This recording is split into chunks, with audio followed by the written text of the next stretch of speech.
প্রচন্ড আঘাত লেগেছে, এখনো হসপিটালে ভর্তি। তুমি এখানে পৌঁছলে কি করে? স্যার আমরা নাইট ডিউটিতে ছিলাম, এখান দিয়ে যাচ্ছিলাম, তখনই একটা চিৎকার শুনতে পেলাম।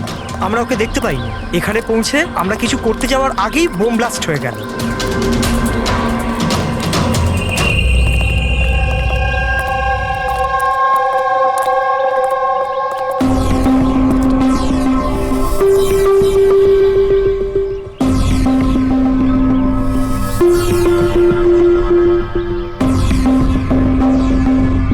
একটা কথা বলো আমায়, যখন তুমি এখানে এসেছিলে তখন তুমি এখান থেকে কাউকে যেতে দেখেছিলে বা পালাতে দেখেছিলে? হ্যাঁ স্যার, আমি ওকে তাড়াও করেছিলাম, কিন্তু ও পালিয়ে গেল। ও আমার আগেই ছিল, কিন্তু জানি না কেমন করে অদৃশ্য হয়ে গেল।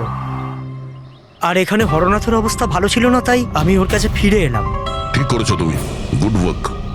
পঙ্কজ, একটু ওদিকটা চেক করো, দেখো বোমের কোনো অবশিষ্ট অংশ পাও কিনা, আর যদি কিছু পাও তাহলে ওটা এভিডেন্সে পাঠিয়ে দাও।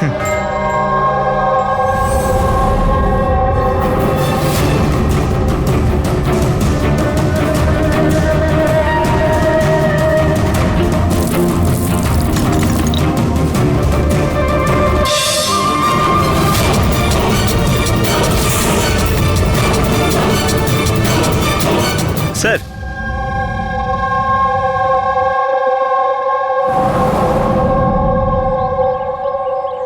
ডাইনামাইট স্টিক, আর স্যার এতে ব্যাচ নাম্বারও লেখা আছে। অ্যারোডাইনামিক। স্যার হ্যাঁ, এটা কিছু একটা চকচক করছে।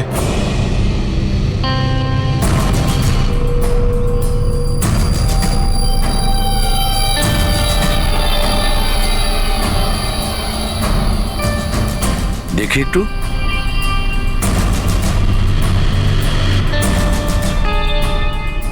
দয়া, এটা তো একটা দাঁত দেখছি, সোনার দাঁত। এক মিনিট, আচ্ছা একটু ম্যাগনিফাইং গ্লাসটা দাও তো।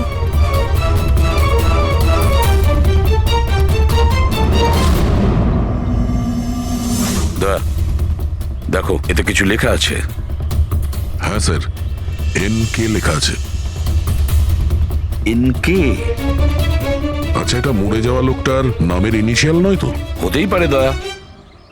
এটা আবার হয়নি তো এই নামে যে আছে তাকে কিডন্যাপ করা হয়েছে? আর যদি কিডন্যাপ হয়ে থাকে স্যার, তো ওর বাড়ির লোক নিশ্চয়ই কোথাও না কোথাও কিডন্যাপ হওয়ার রিপোর্ট লেখাবে। হ্যাঁ, চেক করতে হবে, দেখতে হবে যে এই নামের কতজন ব্যক্তি নিখোঁজ হয়েছে।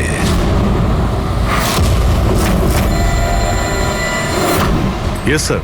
লোকাল পুলিশ থেকে জানা গেছে যে মিসিং কমপ্লেন্ট নবীন কুমারের। নবীন কুমারের স্ত্রীর সঙ্গে আমি ফোনে কথা বলেছি। উনি বলেছেন যে এই নবীন কুমারের একটা দাঁত সোনার ছিল। আচ্ছা স্যার, এই নবীন কুমার কে? শহরের বাইরে ওনার একটা পেইন্টের ফ্যাক্টরি আছে, আর কিছুদিন আগে ওনার একটা নিউজ কভারেজ ছিল। নিউজে?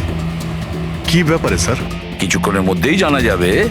আচ্ছা দেখো, এই নবীনের বাড়ির ঠিকানা আমি তোমাকে পাঠিয়েছি, আর তাছাড়া ওনার স্ত্রীকেও এই বিষয়ে আমি জানিয়েছি। আর যদি আমার ধারণা ঠিক হয়ে থাকে তাহলে অভিজিৎ, নিশ্চয়ই মিডিয়ার লোক ওখানে তোমার আগে পৌঁছে যাবে। অনেক ঝামেলা আছে, সামলে নিও। ঠিক আছে, আমরা দেখে নিচ্ছি। ইয়া, হ্যাঁ, নবীন কুমারের বাড়ি যেতে হবে। স্যার অ্যাড্রেস পাঠাচ্ছেন। নবীন কুমার মুর্দাবাদ! নবীন কুমার মুর্দাবাদ! নবীন কুমার মুর্দাবাদ! নবীন কুমার মুর্দাবাদ! নবীন কুমার মুর্দাবাদ! নবীন কুমার মুর্দাবাদ! নবীন কুমার মুর্দাবাদ! নবীন কুমার।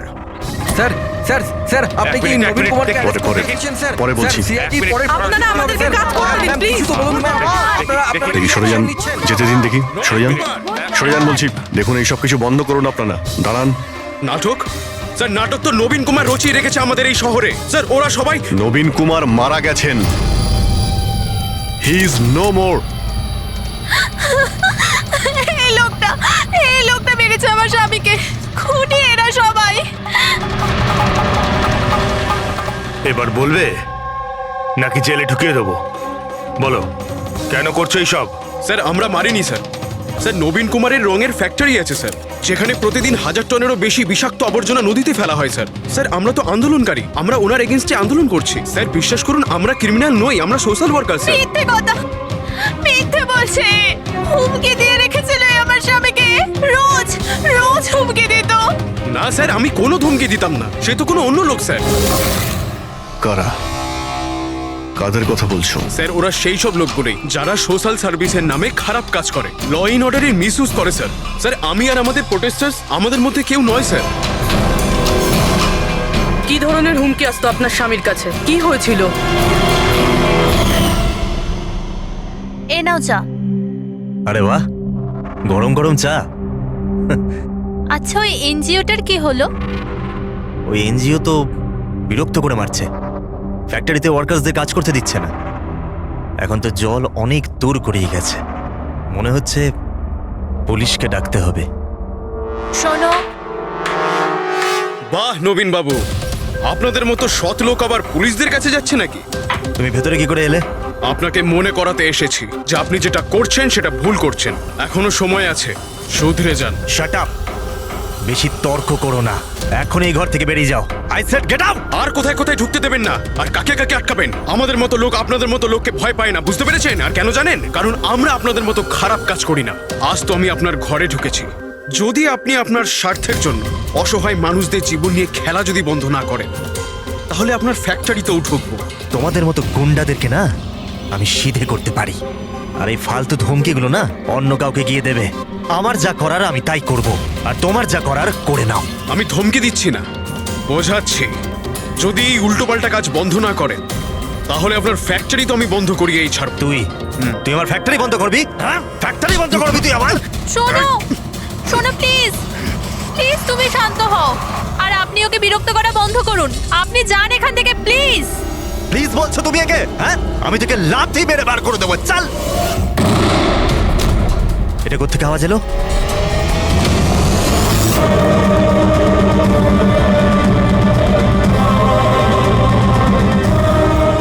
দেওয়ালে লেখা ছিল, শুধরে যাও নয়তো আর বাঁচবে না। আর শেষ পর্যন্ত মেরে ফেললো এরা নবীনকে। এই লোকটা মেরে ফেলেছে আমার স্বামীকে। বিশ্বাস করুন স্যার, আমি সত্যি বলছি, আমি কিছু করিনি স্যার। যে করেছে তাদের কথা স্যার বলো। নিশ্চয়ই, কেন বলবো না স্যার। স্যার ওনার জন্যই তো আজকে আমরা ফেসেছি স্যার। স্যার আমরা প্রোটেস্টার, আমরা সোশ্যাল এনভায়রনমেন্টের জন্য প্রোটেস্ট করি স্যার। স্যার ওরা অনেকটা নিচে নামতে পারে স্যার। চিনতে পারবে তাদের? নিশ্চয়ই, কেন নয়, কিন্তু আমাদের সেফটির কি স্যার? ওরা অনেক খারাপ লোক স্যার। ডোন্ট ওয়ারি, তোমার কিছু হবে না। শুধু নামেই সোশ্যাল ওয়ার্কার, ওরা ক্রিমিনালস, ওরা তিনজনে। ক্রিমিনাল? আর এটা তুমি কি করে জানলে? আমি কি, এটা সবাই জানে যে ওদের উপর কতগুলো কেস চলছে। সবসময় ওরা বেলেই বাইরে এসেছে স্যার। ওই মানুষটা নিজেকে পরিবেশের রক্ষাকর্তা বলে, নেচার গার্ডিয়ান। স্যার সবার প্রথমে ওই দিন কর। নবীনের মতো লোকের সব জায়গায় শত্রুই থাকবে স্যার। ওই বলে না স্যার, যেমন কর্ম তেমন ফল। তার মানে হ্যাঁ? কি বলতে চাইছো তুমি? কত নিরীহ মানুষের জীবন নষ্ট করেছে ও। হতে পারে তাদের মধ্যে থেকে কেউ বদলা নিয়েছে। তাদের মধ্যে কেউ কেন? বরং আমি তো বলছিলাম যে প্রতিশোধ তুমি নিয়েছো, তুমি ওকে মেরেছো। না স্যার, আমার সাথে ওর কোনো ব্যক্তিগত শত্রুতা ছিল না। আমি ওকে কেন মারবো? কারণ নবীনের কার্যকলাপে তুমি ক্ষুব্ধ ছিলে। কেন? স্যার যদি আমায় এরম কিছু করতেই হতো, তাহলে আমি অনেক আগেই করে ফেলতাম। নবীন না জানি কত বছর ধরে আমাদের পরিবেশ দূষিত করছিল। তোমরা নিশ্চয়ই খুব আনন্দ পেয়েছো মিস্টার নবীন মারা গেছে শুনে। অন্য কেউ তোমাদের কাজ করে দিয়েছে কি? না স্যার, আমার ওর প্রতি কোনো মায়া ছিল না, কিন্তু আমি ওকে মারিনি। আমরা কি করে বুঝবো যে তুমি সত্যি বলছো? স্যার যে সময়ের কথা আপনি বলছেন, ওই সময় আমি ইউনিভার্সিটিতে লেকচার দিচ্ছিলাম। আপনি চাইলে ওই প্রফেসর দেশাইয়ের সঙ্গে কথা বলতে পারেন। ওই সময় আমি ওখানেই ছিলাম। স্যার পল্লবী, ওকে প্রায় দিনই দেখা যায় নিউজে কারুর না কারুর সাথে ঝগড়া করতে। স্যার সোশ্যাল ওয়ার্কের ফিল্ডে আপনি যে কোনো কাউকে জিজ্ঞাসা করুন ওর ব্যাপারে, সবাই জানে যে ও কিরকম, ও নিজের টিম দিয়ে কিরকম উল্টোপাল্টা কাজ করায়। হ্যাঁ তো আমি ট্রেড অ্যাকাউন্ট করি, সোজাভাবে বললে লোকে বুঝতে পারে কই।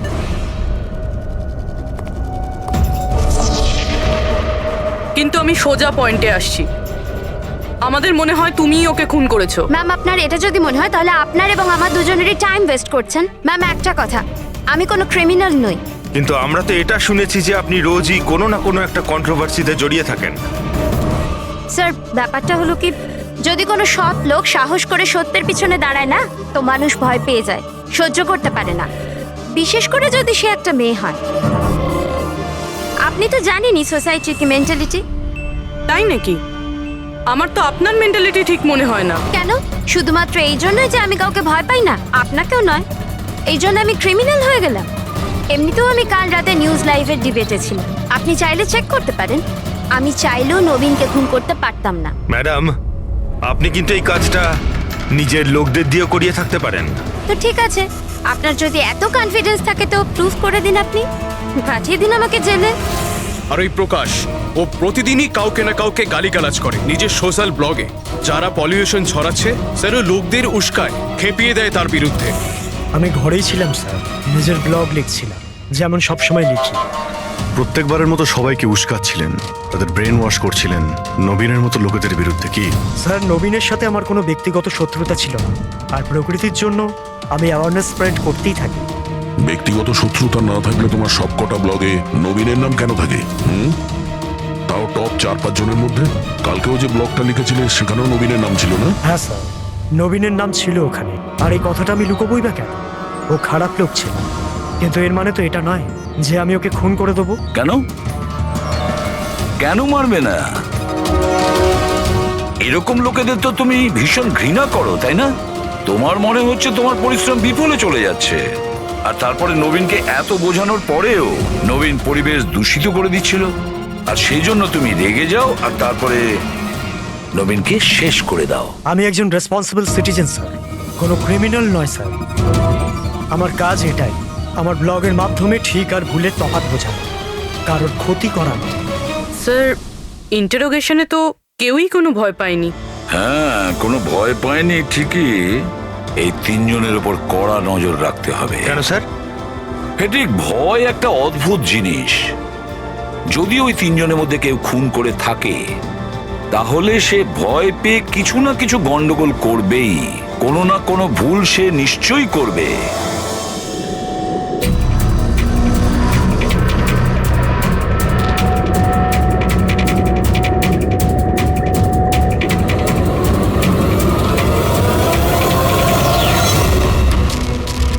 সারিকা, দেখো এটার উপর কোনো ফিঙ্গারপ্রিন্ট আছে কিনা, চেক করো।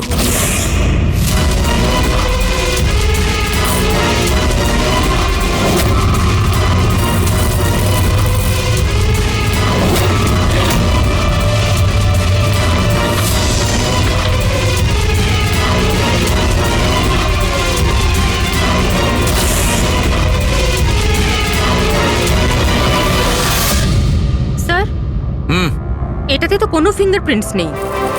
কোনো ফিঙ্গারপ্রিন্ট নেই? Are you sure? 100% স্যার, কোনো ফিঙ্গারপ্রিন্টস নেই, কিন্তু কিছু পার্টিকেলস পেয়েছি। মনে হয় কিছু স্কিন টিস্যুস বা ডেড সেল হবে। Dead cells? তবে এক কাজ করো সারিকা, ওই ডেড সেলস গুলোকে ভালো করে ক্লিন করে রাখো। ওই তো আসবে তো শ্রীমান প্রদ্যুমন, জানো তো সব ব্যাপারেও নাক গলায়, নিশ্চয়ই জিজ্ঞেস করবে। প্লিজ ক্লিন করে রাখো। স্যার, ডায়নামাইটে কোনো ফিঙ্গারপ্রিন্টস তো পাওয়া যায়নি, কিন্তু কোনো একজনের ডেড স্কিন টিস্যুস পাওয়া গেছে, পচা চামড়ার টুকরো। পচা চামড়া? হতে পারে এটা ওই লোকটারই, সেই লোকটা যে লোকটা ডায়নামাইট লাগিয়েছিল। হ্যাঁ স্যার। সালুকে, এই পচে যাওয়া চামড়াগুলোর তুমি ডিএনএ টেস্ট তো করতে পারো, কিছু তো জানা যাবে। বস, পচে যাওয়া চামড়া থেকে ডিএনএ বার করাটা খুব কঠিন কাজ। তোমাকে একটা কথা খুব জোর দিয়ে বলতে পারি, যে লোকটি এই ডায়নামাইটটাকে শেষবার ধরেছে ওর স্কিন ডিজিজ আছে, চামড়ার অসুখ, আর সেটাও খুব গুরুতর। এমনিতে দেখে কিছু বোঝা নাও যেতে পারে, কিন্তু বস এই অসুখটা ওকে ভেতর থেকে শেষ করে দিচ্ছে। তাহলে তো আমরা এর মাধ্যমে ওর কাছে পৌঁছতে পারি। হ্যাঁ, কিন্তু কোনো প্রমাণ তো দরকার। Hello, ACP Pradyuman here. হ্যাঁ বলুন। আচ্ছা, good, thank you. Dynamite manufacturer বলছিল ওরা রেকর্ড চেক করেছে, ওই ডায়নামাইট কোনো খনিকে বিক্রি করেছে ওরা। মানে মাইন্ড সাইট? হ্যাঁ, মাইন্ড সাইট। এবার এটা খোঁজ নিতে হবে এই ডায়নামাইট। একটা ডায়নামাইট ওইদিকে লাগাও, ঠিক আছে? আর আরেকটা 50 মিটার দূরে ওইখানে লাগাও। হ্যাঁ স্যার। আর একটা ওইদিকেও লাগাতে পারো। আর আচ্ছা, স্যার। একটা সোজা লাগাও ওইখানে, একদম 50 মিটার দূরে। আর এই 6 সেকেন্ড পরে ব্লাস্টগুলো হবে। ঠিক আছে স্যার। ওকে। আর কোথায় লাগানো যায়? ওইখানে মাঝখানে ফিট করা যাবে কি? এক্সকিউজ মি, আপনার নাম বিনীত? ইয়েস। আপনারা কারা? আপনি এই সাইটের ম্যানেজার? কিন্তু ব্যাপারটা কি বলুন তো? দেখুন বিনীত বাবু, যখন ম্যানুফ্যাকচারিং কোম্পানি থেকে ডায়নামাইট আপনাদের এখানে আসে, মানে এই সাইটে, মাইন্ড সাইটে, সেটার ইনচার্জ তো আপনিই হবেন, তাই না? ইনচার্জ তো আমি, কিন্তু কনসাইনমেন্টের পরে অপারেটর টিমও কিন্তু এটা হ্যান্ডেল করে। আমি এটা একা সামলাই না। আমরা জিজ্ঞেস করেছি আপনাকে যে ডায়নামাইট কে সামলায়। একটু এই ডায়নামাইট স্টিকটাকে দেখুন। আচ্ছা, ব্যাচ নাম্বার দেখে আপনি কি বলতে পারেন এই লটের বাকি ডায়নামাইট স্টিকগুলো কোথায় আছে? স্যার, এটা লাস্ট কনসেলমেন্টের মনে হচ্ছে, এখনো ব্যবহার হয়নি, গুদামে পড়ে আছে। চলো দেখাও। বিনীত, যখন ডায়নামাইটের কনসাইনমেন্ট এখানে আসে, সেটাকে চেক তুমি নিশ্চয়ই করো, তুমি তো ইনচার্জ, তাই না? হ্যাঁ হ্যাঁ হ্যাঁ, অফকোর্স স্যার। আচ্ছা, আপনার এই ব্যাচের কনসাইনমেন্ট নিয়ে কোনো গন্ডগোল মনে হচ্ছে? গন্ডগোল? না না, নর্মালি তো ছিল, যেরকম হয় আর কি। কিন্তু আপনি এটা জিজ্ঞেস করছেন কেন? নর্মাল আছে তো, যেমনটা থাকে। প্রতিটা বক্সে 10টা করে লেখা আছে স্যার। এটা খুলে দেখো তো কতগুলো আছে, গোনো।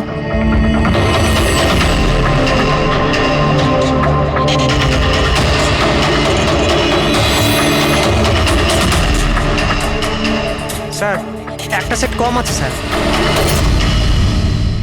আচ্ছা, এই ব্যাপারটা কি সেটা কি তুমি এখানেই বলবে, না একটু খাতির টাতির করার পরে মুখ খুলবে? স্যার বলছি, আমি সবসময় এই সেটগুলো জেলেদের বিক্রি করে দিতাম বম ফিশিং এর জন্য। মানে ইল্লিগাল ভাবে ব্যবহার করো এটাকে।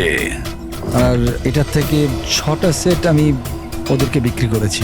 যাকে বিক্রি করেছো তাকে চেনো নিশ্চয়ই? স্যার, ও আমার রেগুলার কাস্টমার ছিল না, ও প্রথমবার এসেছিল। আর আমি ওর মুখটাও ভালো করে দেখিনি, কিন্তু স্যার ওর হাতের চামড়াগুলো অদ্ভুত রকমের হয়ে গেছিল, বোধহয় ও অসুস্থ ছিল। এর মধ্যে কাউকে চেনো? না স্যার, আমার মনে হয় না এদের মধ্যে কেউ ছিল। আরো একবার ভালো করে দেখো, হতে পারে ছদ্মবেশে এসছে। না স্যার, এদের মধ্যে কেউ নাই। ঠিক আছে, হয়তো আবার দ্বিতীয়বার দেখা হবে। স্যার, আমার মনে হচ্ছে যে আমাদের ওই লোকেদের লিস্ট বানাতে হবে যাদের এই ধরনের রোগ আছে। জানি ব্যাপারটা খুব মুশকিলের, কিন্তু ট্রাই তো করা যেতে পারে। না না, ট্রাই তো করতেই হবে দয়া। প্রত্যেকটা বড় বড় হসপিটাল আর ছোটখাটো নার্সিং হোম এবং ক্লিনিকগুলোতে গিয়েও খোঁজ নাও এরকম রোগের পেশেন্টের ব্যাপারে। হতে পারে আমাদের ভাগ্য যদি ভালো থাকে, কিছু প্রমাণ আমরা পেয়ে যাব। Sir, let's go.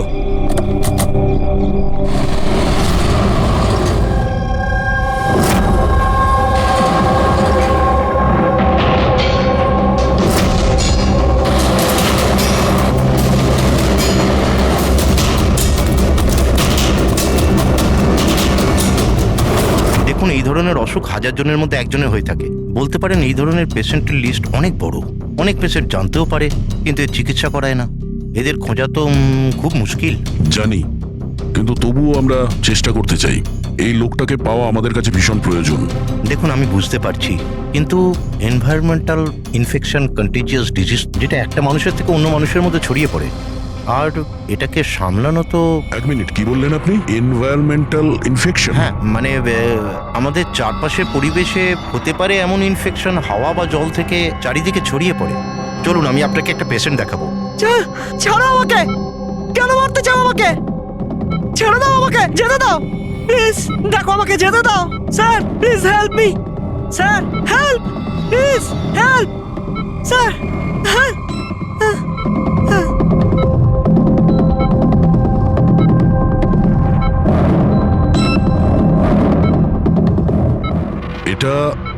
এটা এনভায়রনমেন্টাল ইনফেকশনের কেস। নিউরোলজিক্যাল ইনস্টেবিলিটি, এই ধরনের অসুখ সাধারণত পেশেন্টের মাথা ধীরে ধীরে খারাপ করে দেয়। ও নিজের ধৈর্য হারিয়ে ফেলতে পারে আর মাথার ব্যালেন্সও নষ্ট হয়ে যায়, যেমনটা নীলজের হয়েছে। আর ফিজিক্যাল কন্ডিশন, মানে আমি বলতে চাইছি এই ধরনের পেশেন্টরা কি খুব জোরে দৌড়তে পারে? হ্যাঁ, নর্মালি চলতে ফিরতে তো পারে, কিন্তু অসুখটা যদি অ্যাডভান্স স্টেজে চলে যায় তাহলে দৌড়ানোর পক্ষে সম্ভব নয়। কিন্তু স্যার অ্যাডাভিন ইঞ্জেকশন দিলে শরীরে কিছুক্ষণের জন্য শক্তি আসে। হ্যাঁ, কিন্তু ওটা সাইড এফেক্ট যথেষ্ট। স্যার, অ্যাডারভিন ইঞ্জেকশন দেওয়া যথেষ্ট ঝুঁকিপূর্ণ। রিস্কি হতে পারে, কিন্তু এই অপরাধের মানসিক অবস্থা যে ধরনের, তাতে হতে পারে যে ওর সাইড এফেক্ট নাও হতে পারে। কিন্তু যদিও নীরজের মতো মেন্টালি আনস্টেবল হয়, তাহলে চিন্তা আপনাদেরকেই করতে হবে। তার মানে এটাই যে একটা খুন করে থাকলে দ্বিতীয়বারও খুন করতে পারে।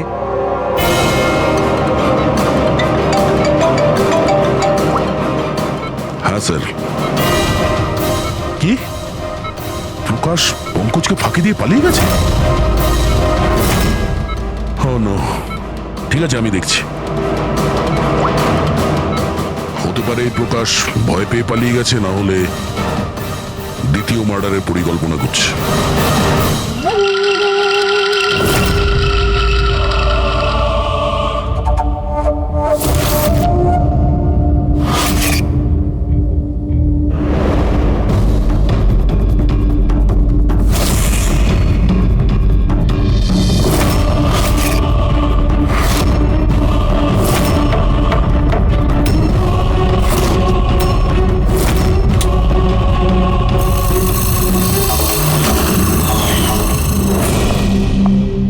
আরে বাবা, আজ তুমি তাড়াতাড়ি উঠে পড়লে। Good morning. এই রইলো তোমার চা, তাড়াতাড়ি খেয়ে নাও, নাহলে ঠান্ডা হয়ে যাবে।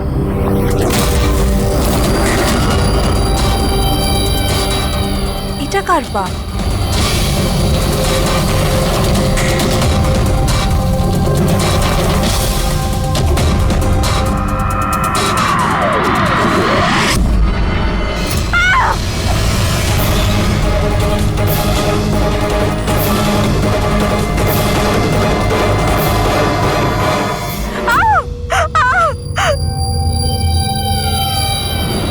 স্যার, আরও একটা মার্ডার। ওই ডক্টর ঠিকই বলেছিলেন, ওই খুনির মাথা খারাপ হয়ে গেছে, ওর মানসিক অবস্থা ঠিক নেই। স্যার, মনে হচ্ছে খুন করার একটা প্যাটার্ন বানিয়ে ফেলছে এই খুনি।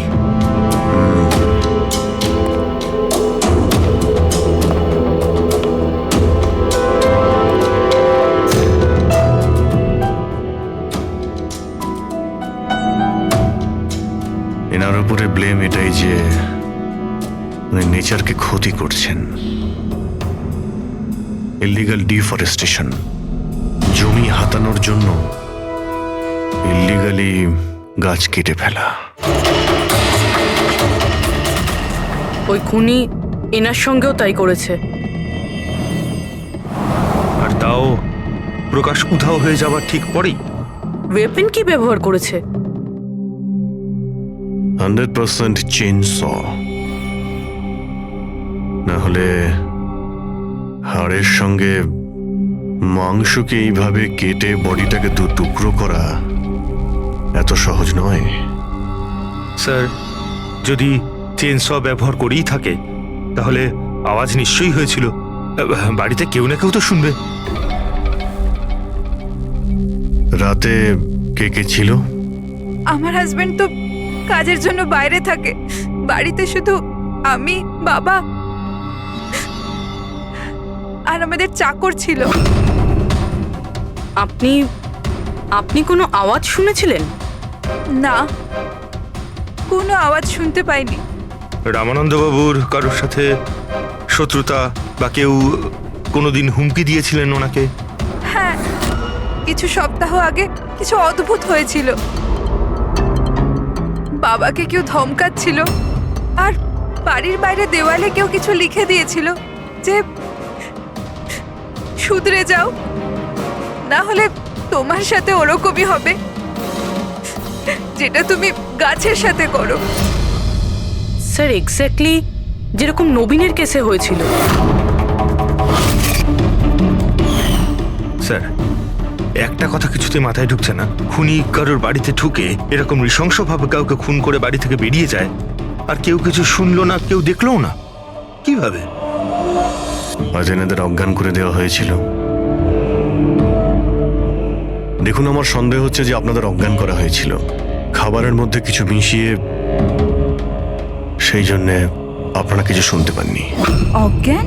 হ্যাঁ, কিভাবে সেটা জানি না, কিন্তু সেটা জানার জন্য আমাদের এখানে যত জিনিস আছে সেগুলো ফরেন্সিক ল্যাবে পাঠাতে হবে।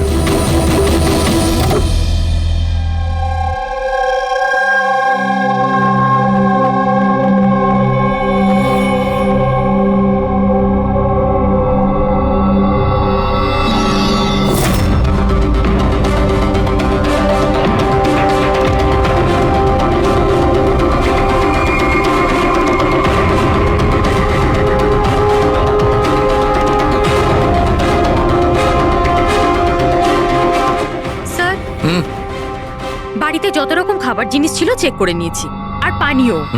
কিছুতেই ঘুমের ওষুধ পাইনি। No sedatives. পেলে না? আরো শিওর? অ্যাবসলিউটলি।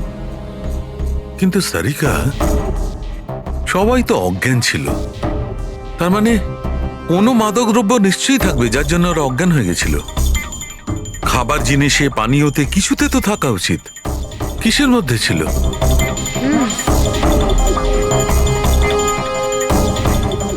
হ্যাঁ, মাদক দ্রব্য ছিল।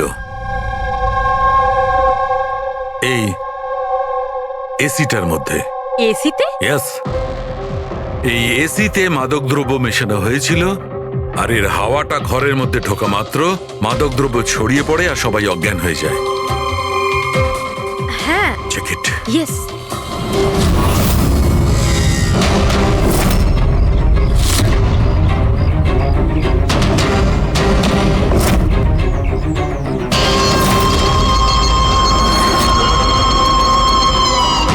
দেখো সালুখে, তুমি আন্দাজে ঢিল মারছো না তো? এটা কি করে হতে পারে? এরকমই হয়েছে বস। এসিতেই মাদকদ্রব্য ছিল। আমি ওই এসিটার ব্লোয়ারে, ফিল্টারে, সব জায়গায় সেনেটিভ পেয়েছি, আর সেটাও খুব হাই ডোজে। মাই গড, এটা কি করে হতে পারে? বস, এসিতে সেনেটিভ ছিল, মাদকদ্রব্য ঘরের মধ্যে ছড়িয়ে যায় আর সবাই অজ্ঞান হয়ে যায়। খুনি আসে আর বিনা বাধায় ওকে খুন করে, ও চলে যায়। কেউ কিচ্ছু শুনতে পায়নি। আচ্ছা ঠিক আছে। সালুকে ফোন করেছিল, বলছিল রামানন্দর বাড়িতে যে এসি মেশিনটা ছিল সেটাতে বিষাক্ত গ্যাস ভরা ছিল, অ্যানেস্থেটিক গ্যাস।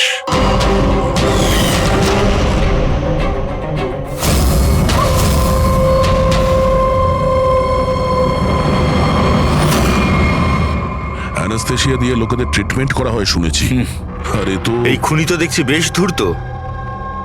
প্রকাশের ব্যাপারে কি জানতে পেরেছো? স্যার, কিছু জানতে তো পারিনি, বাট আই এম শিওর পরের খুনের প্ল্যান করছে।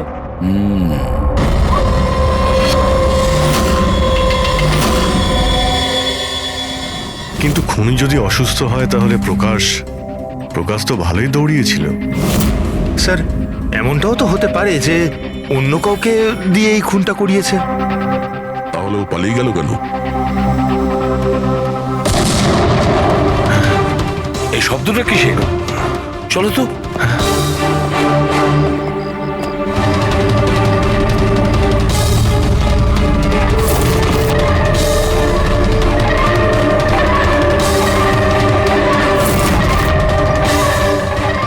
তোমাদের কাজ আমি করছি এসিপি, শহরকে পরিষ্কার, আর আমার এই রাস্তায় যে আসবে তাকেও আমি এই জগৎ থেকে পরিষ্কার করে দেব। এ কে হতে পারে? স্যার, মনে হয় খুনি জানতে পেরে গেছে আমরা ওর পিছনে আছি, ওই জন্য পাগল হয়ে গেছে। এই, ধরো ধরো ওকে।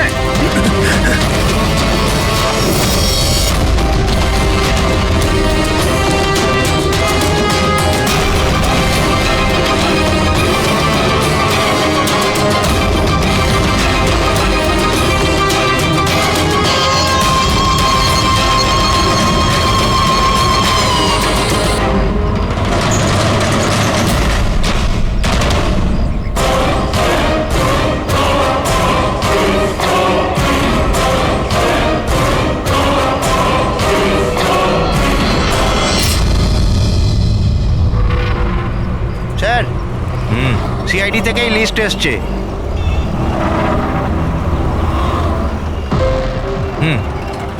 এরা তো ওই লোকগুলি যাদের নয়েজ পলিউশনের ধমকি দেওয়া হয়েছে।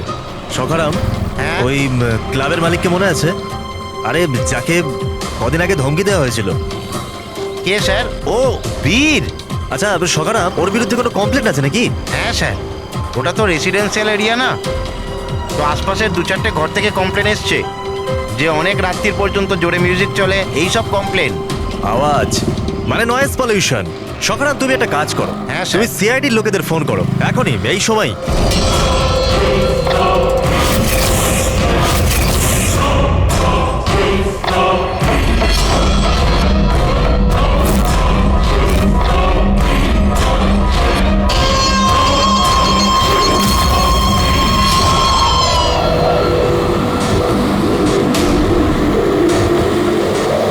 তাড়াতাড়ি করো অভিজিৎ, তাড়াতাড়ি। স্যার আমরা অন দ্য ওয়ে। ও নাইট ক্লাবের মালিক, ওর নাম বীর। কিন্তু স্যার ব্যাপারটা কি? দয়া, লোকাল ইন্সপেক্টর থেকে জানা গেছে বীরকেও একই রকম হুমকি দেওয়া হয়েছে, আর সেটাও শব্দ দূষণ করার জন্য। সরি স্যার, কিন্তু নয়েজ পলিউশন এটা একটু বেশি হয়ে গেল না? রবি, ওর মানসিক অবস্থা ঠিক নেই, এই খুনি যা খুশি করতে পারে। ডোন্ট ওয়ারি স্যার, ওই খুনি যদি ওখানে থাকে তাহলে এবারে আর আমাদের হাত থেকে বাঁচবে না স্যার। এই প্রকাশ কিন্তু এখনো নিখোঁজ, আর বীরের প্রাণ সংশয় রয়েছে। যে করেই হোক ওকে সুস্থ আর নিরাপদে আমাদের এখানে নিয়ে এসো।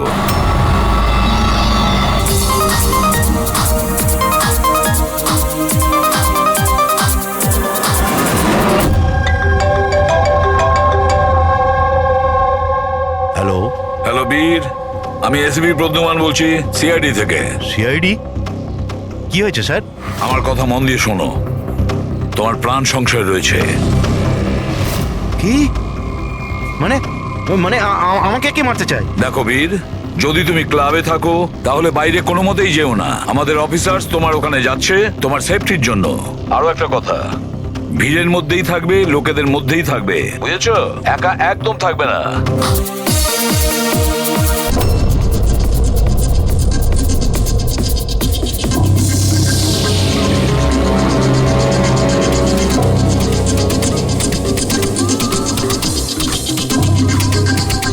দেখো, আমি আমার কেবিনে যাচ্ছি, ঠিক আছে? আর কাউকে ভেতরে আসতে দেবে না, বুঝেছো? কাউকেই ভেতরে আসতে দেবে না।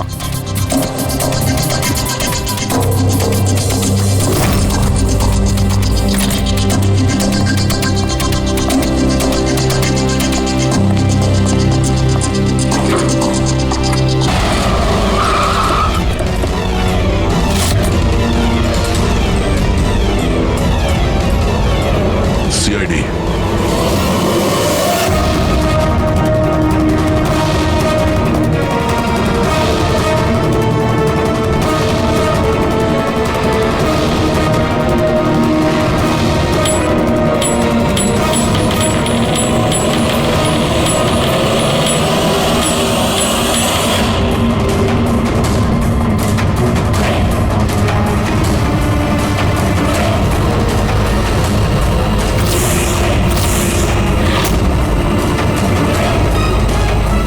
এ ভাই শোনো, এদিকে এসো।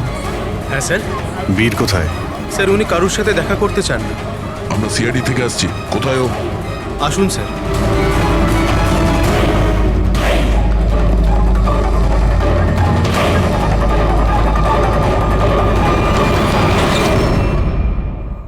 এই এই এই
বাইরে এসো।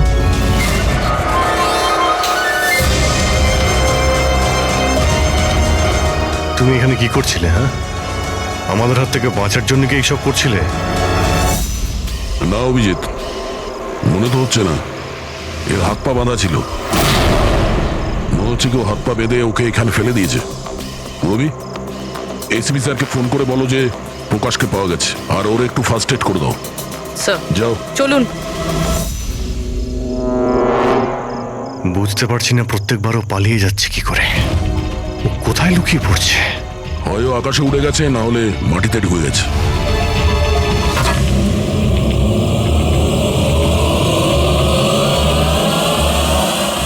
ও এখানেই আছে দয়া, এইখানে। কি? এইখানে।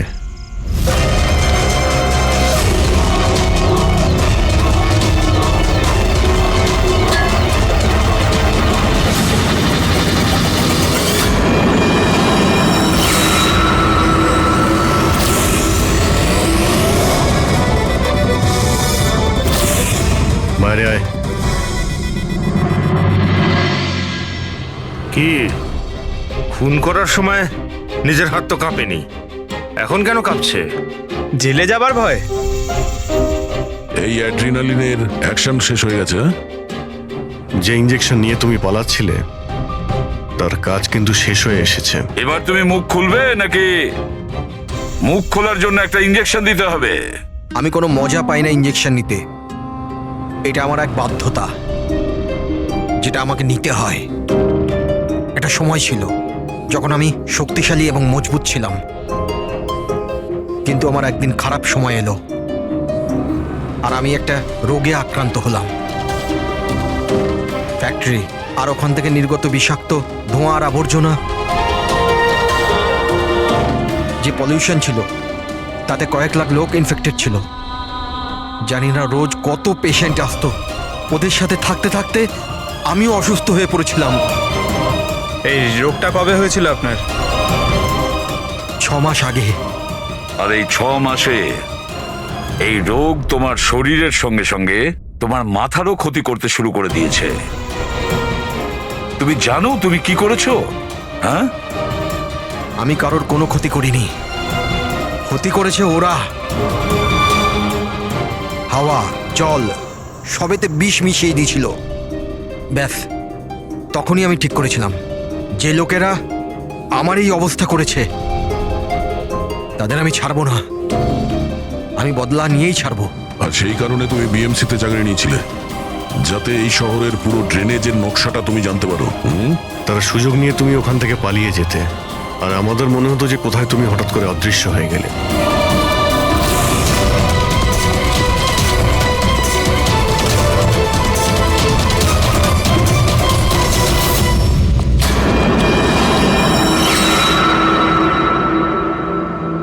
একটা কথা কিন্তু আমি এখনো বুঝিনি, প্রকাশ তোমার কি ক্ষতি করেছিল? হ্যাঁ, ওকে কেন কিডন্যাপ করলে? ওই রাতে ও ওখানেই ছিল, রামানন্দের বাড়ির বাইরে। ওর বাড়ি জ্বালাতে এসেছিল। ও কিছু করতো তার আগেই ও আমাকে দেখে নিয়েছিল ঘর থেকে বেরোনোর সময়। আর তুমি ওকে তারপর কিডন্যাপ করে নিলে যাতে ও কারোর সামনে মুখ না খোলে।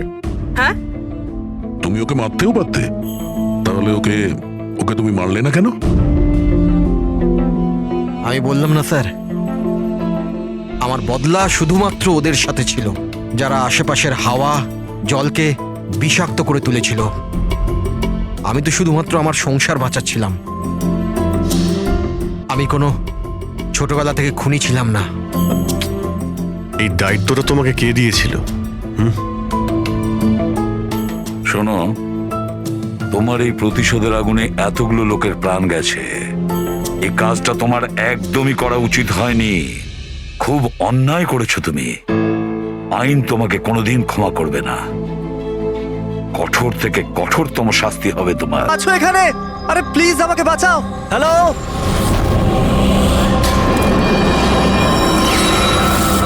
কেউ আছো এখানে? আরে কেউ তো বাঁচাও আমাকে। আরে কেউ কি শুনতে পাচ্ছো? আরে কেউ তো বাঁচাও আমাকে। আরে কেউ তো আমার আওয়াজ শুনছো? বাঁচাও।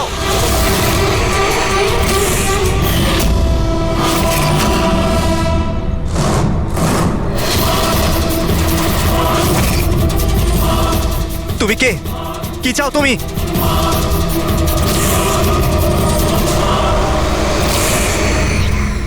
আরে বাঁচাও, বাঁচাও, বাঁচাও আমাকে, বাঁচাও।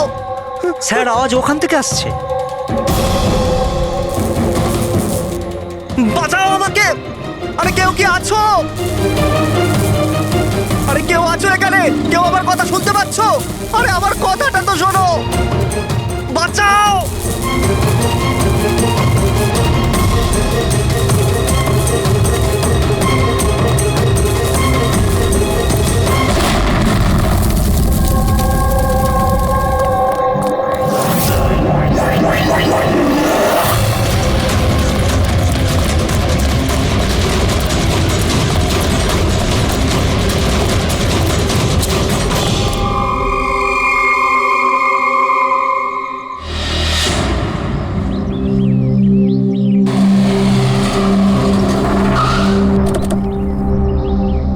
নমস্কার স্যার। নমস্কার স্যার। এটা বলো, যখন ব্লাস্ট হয়েছিল তখন কি তুমি এখানে ছিলে? ইয়ে স্যার, আমার সঙ্গে আরো একজন কনস্টেবল ছিল, হরনা। ওর প্রচন্ড আঘাত লেগেছে, এখনো হসপিটালে ভর্তি। তুমি এখানে পৌঁছলে কি করে? স্যার, আমরা নাইট ডিউটিতে ছিলাম, এখান দিয়ে যাচ্ছিলাম, তখনই একটা চিৎকার শুনতে পেলাম। আমরা ওকে দেখতে পাইনি। এখানে পৌঁছে আমরা কিছু করতে যাওয়ার আগেই বোম ব্লাস্ট হয়ে গেল।